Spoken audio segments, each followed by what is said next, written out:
Hello friends, welcome back to my channel. मैं पिंकी आ गई हूँ आपके सामने ज्योतिष से जुड़े हुए उपाय और उनकी जानकारी लेकर।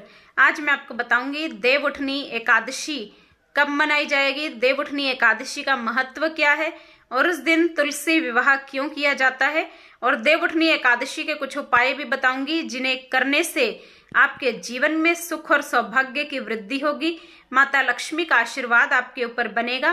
तो आइए जान लेते हैं। जानने से पहले मेरी वीडियो को लाइक, शेयर और चैनल को सब्सक्राइब कर दें और बेल नोटिफिकेशन दबाना बिल्कुल ना भूलें, जिससे आने वाली वीडियोस का आपको पहले से पता चल सके। कहा जाता है कि देवउठनी एकादशी के दिन भगवान विष्णु 4 महीने की योग निद्रा के बाद जागते हैं, इसीलिए इस एकादशी को देवउठनी एकादशी कहा जाता है। और स्कंद पुराण में कहा गया है कि जब भगवान विष्णु निद्रा से जागते हैं तो सबसे पहले वो किसकी आवाज सुनते हैं, किसकी पुकार सुनते हैं, तो वो है हरि वल्लभा यानी माँ तुलसी। तो इस दिन जो भी व्यक्ति सच्चे मन से माता तुलसी को दीपदान करता है, माँ तुलसी की परिक्रमा करता है और तुलसी जी का विवाह भगवान विष्णु से या शालिग्राम जी से संपन्न कराता है या संपन्न करता है, तो उसका घर धन धान्य से भर जाता है, उसका दुर्भाग्य सौभाग्य में बदल जाता है। तो इस दिन तुलसी विवाह का बहुत अधिक महत्व बताया गया है। और देवउठनी एकादशी के दिन कोई भी शुभ कार्य अगर आप करना चाहते हैं तो वो भी आप कर सकते हैं, क्योंकि इस दिन से शुभ कार्य प्रारंभ हो जाते हैं। इस दिन से विवाह, गृह प्रवेश, मुंडन संस्कार, कोई भी शुभ कार्य अगर आप करना चाहते हैं तो वो आप कर सकते हैं। ये बहुत ही शुभ दिन माना जाता है।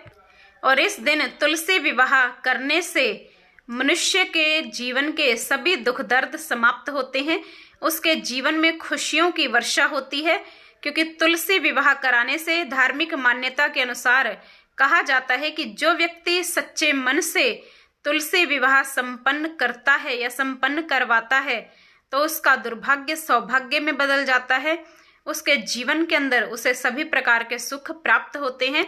तो अगर आपका व्यापार अच्छा ना चल रहा हो, आपका दाम्पत्य जीवन अच्छा ना हो, बच्चों का विवाह ना हो रहा हो, किसी भी प्रकार की अगर घर से बीमारियां ना जाती हो, किसी भी प्रकार की अगर समस्या हो, तो तुलसी विवाह कराने से आपकी हर प्रकार की समस्या दूर होती है। लेकिन तुलसी विवाह सुनने से ही आपको लगता है कि इसमें बहुत ज़्यादा खर्चा आएगा, बहुत ज़्यादा पैसा लगेगा, लेकिन आप बहुत ही सरल तरीके से भी तुलसी विवाह अपने घर में भी कर सकते हैं। तो मैं आगे विधि पूरी चैनल पर अपलोड करूंगी, तो उस वीडियो के देखकर आप पूरी जानकारी के साथ बहुत ही सरल तरीके से तुलसी विवाह कर सकते हैं, जिससे आपके जीवन के अंदर हर प्रकार के दुख कलेश समाप्त होंगे और भगवान विष्णु और माता लक्ष्मी की कृपा आपके ऊपर बनेगी और हर प्रकार से आपका घर धन धान्य से भर जाएगा। कहते हैं कि देवउठनी एकादशी से कुछ दिन पूर्व भगवान विष्णु ने माता लक्ष्मी को श्राप दिया कि तुम धरती पर जाओ और एक गधी की भांति विचरण करो। भगवान विष्णु माता लक्ष्मी से रुष्ट हो गए थे, तो माता लक्ष्मी दर दर भटकने लगी और जहां भी जाती हर किसी का दरवाजा बंद मिलता। संयोगवश एक दरवाजा खुला था और वहां पर माता लक्ष्मी गई और माता लक्ष्मी को बहुत तेज भूख लगी थी और उन्होंने उन माता से भोजन मांगा। कहते हैं कि उस समय उस घर के अंदर बहुत ही अंधेरा था, तो जब माता लक्ष्मी ने भोजन मांगा तो उन माता के पास उस समय खाने को कुछ नहीं था, तो उन्होंने भोजन से मना कर दिया। लेकिन उन्होंने अपने रसोई घर के अंदर सामान ढूंढा तो उन्हें एक शहद का डिब्बा नजर आया। और पहले के लोग क्या होता था कि पत्तों पर रखकर भोजन करते थे, तो उस बुढ़िया माई के घर में एक पान का पत्ते घर में रखे हुए थे, तो उन्होंने पान के पत्ते पर ही शहद रखकर माता लक्ष्मी को दे दिया, जिससे माता लक्ष्मी प्रसन्न हुई। और उस दिन बड़े ही निस्वार्थ भाव से जब वो बिना किसी भेदभाव के उस बुढ़िया माई के हाथ का शहद खा रही थी, तो भगवान विष्णु प्रसन्न हुए। भगवान विष्णु उनसे प्रसन्न हुए और उन्होंने अपना श्राप वापस ले लिया।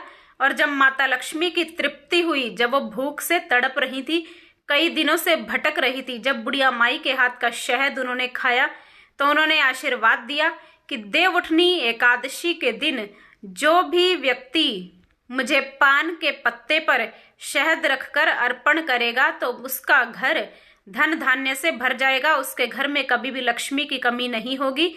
तो यह बहुत ही अचूक उपाय है। जिनका व्यापार अच्छा ना चल रहा हो, जिनके घर में धन की बरकत ना हो, जिनका पैसा बहुत ज्यादा वेस्ट हो रहा हो, तो उन लोगों को यह उपाय अवश्य ही करना चाहिए।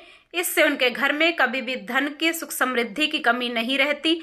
माता लक्ष्मी साक्षात उनके ऊपर कृपा करती हैं।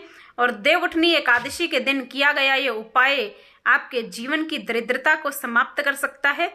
तो यह उपाय अवश्य करें और अपने जीवन को सुखी समृद्ध और खुशहाल बनाएं। ऐसी मंगल भावना के साथ जय गुरुदेव।